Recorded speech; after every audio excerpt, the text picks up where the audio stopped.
સાધારણમાં, તમારા સંઘના સાધારણમાં તમે લખાવો છો એ દાન નથી, એ ફરજ છે. That's the duty and you have to perform your duty. આંબેલ શાળા ચાલે છે, શેનાથી ચાલે છે? આ સાધારણ દ્રવ્યથી ચાલે. તમે પ્રવચનમાં આવો એ પહેલા આ હોલ સાફ થયેલો હોય, ખુરશીઓ બધી જ ગોઠવાયેલી હોય, જાજમ ગોઠવાયેલી હોય તમારા માટે. એ બધું કર્મચારીઓ કરે છે અને એનો પગાર સાધારણમાંથી ચૂકવાય છે. તો એક સાધારણમાં તમે તમારી શક્તિ પ્રમાણે દ્રવ્ય આપો ત્યારે શું થાય? તમને બધા જ ખાતાનો લાભ મળે. એટલે સાધારણમાં, સંઘના સાધારણમાં ખોટો તો ક્યારે હોય જ નહીં.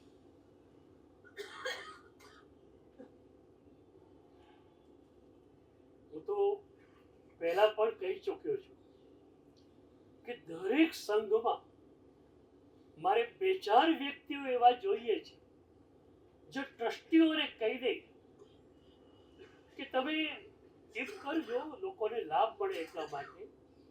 બાકી વાર્ષિક સાધારણમાં જેટલું ખૂટે એનો લાભ અમને આપજો. 10 લાખ તૂટે, 20 લાખ તૂટે કે 50 લાખ તૂટે, તમે ખર્ચ જોરશોરથી કરજો. ક્યાંય ખર્ચ કરવામાં કસર રાખતા નહીં. આંબેલ શાળા, પાઠશાળામાં મોટા મોટા ઇનામો આપો. આંબેલ શાળામાં રોજ આંબેલ કરે, રોજ 100 રૂપિયા પ્રભાવના. જે કરવું હોય કરો. સાધારણમાં જે પણ તૂટવું આવે, લાભ અમને મળવો જોઈએ. અને એવા લોકો છે જેમને ગયા વર્ષે 30 લાખનો લાભ મળેલો, આ વખતે 25 લાખનો જ લાભ મળ્યો, તો એ અફસોસ કરે છે, સાહેબ ગઈ સાલ તો 30 લાખ રૂપિયા સાધારણમાં મેં આપેલા, આ વખતે ખાલી 25 લાખ જ અપાયા. સાહેબ 5 લાખ વધ્યા, આપો ત્યાં આપી દો.